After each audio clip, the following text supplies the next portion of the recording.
5 men who illegally streamed Premier League football matches to tens of thousands of people in an operation worth more than 7 million quid have been jailed. The gang sold £10 a month subscriptions, bragging that they could show games not otherwise available to watch live in the UK because of broadcasting blackout rules. The operation, the biggest so far, received £7.2 million from 50,000 people who subscribed to it.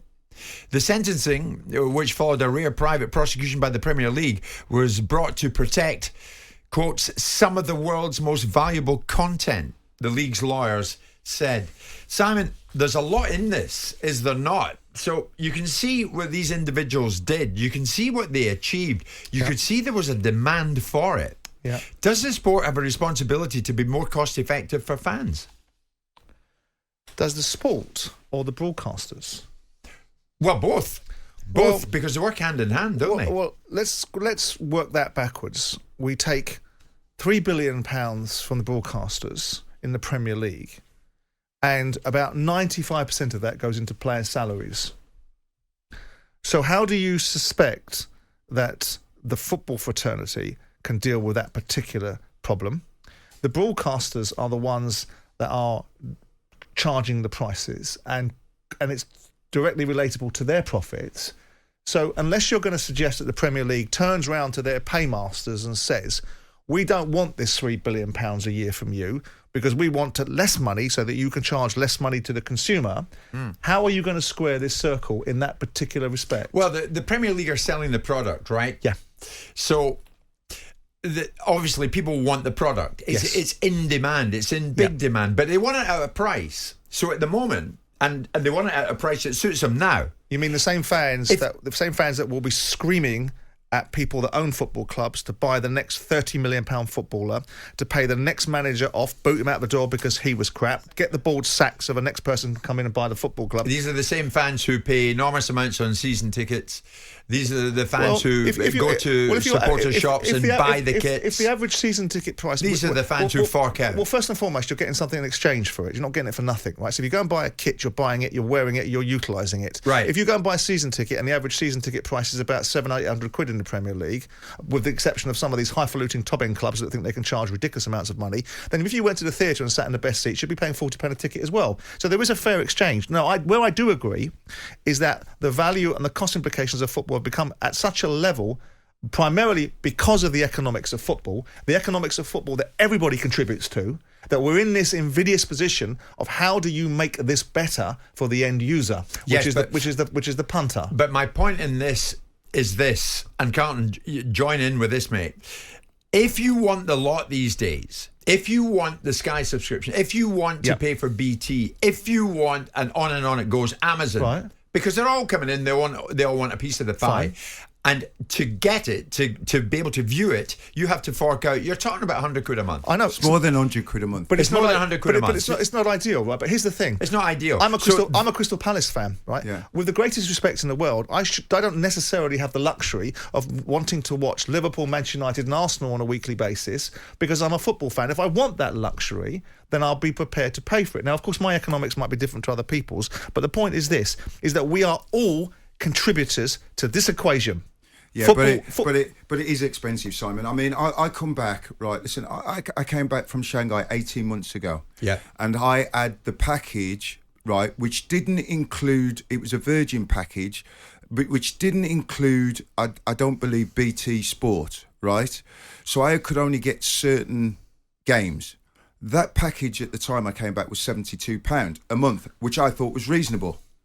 Within the space of time now, that package is now £140. There you go. A month. There you go. Now it's expensive, but I hear what Simon's saying. But in football, like everything else, like I take the 2 grandkids to the pictures the other day, which used to be really cheap. It's all become relative. Everything's become really expensive. Everything's become really expensive. Yeah. But for the average man in the street now, right?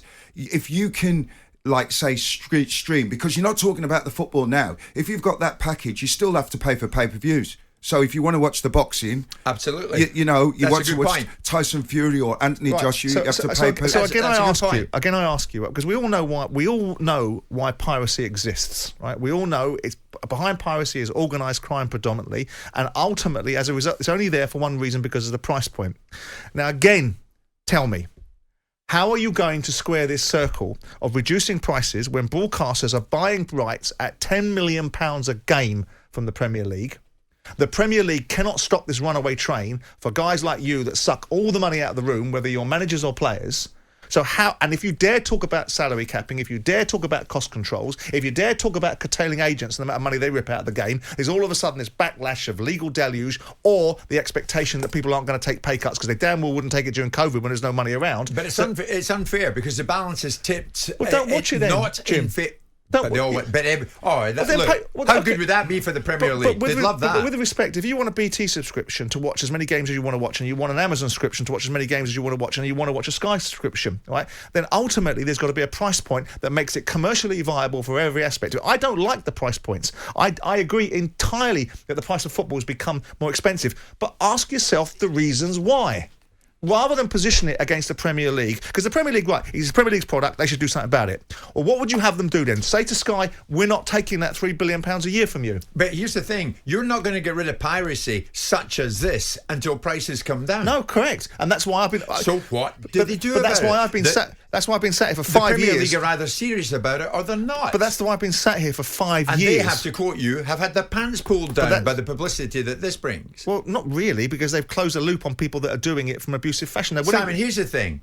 Why is it that people in this country have to pay, as you said, Carlton, 72 quid, but it goes up? I mean, there's Daniel, Spurs fan. I'm a Sky customer. I pay 160 quid a month. It's an absolute rip-off. So I can see why people fell into the trap should I tell you why? Of paying for these. Should I tell you why? Paying for this £10 thing I'll for these characters who are now I'll tell being you why. jailed. You can make an argument. Why am I in Australia and able to watch these games in Australia for £10 a month? And I'm in the England. I'll tell you why. Because when they buy the Australian rights of the Premier League, they pay a fraction of the cost that the British broadcasters pay. So Sky pay fundamentally $1.7 billion a season, right, for the broadcast rates. When you're in Australia and the broadcaster is paying $200 million for the overseas rights, because that's the nature of the beast, then of course they can then bring the price down to the end user. Do you think the Premier League values viewing fans? Yeah, but Jim, what Simon's talking about, there's two sides. What do you mean to this, value? right? There's two sides to this. They value right? about £160 a month. There's two sides to this. What Simon's saying is absolutely correct, right?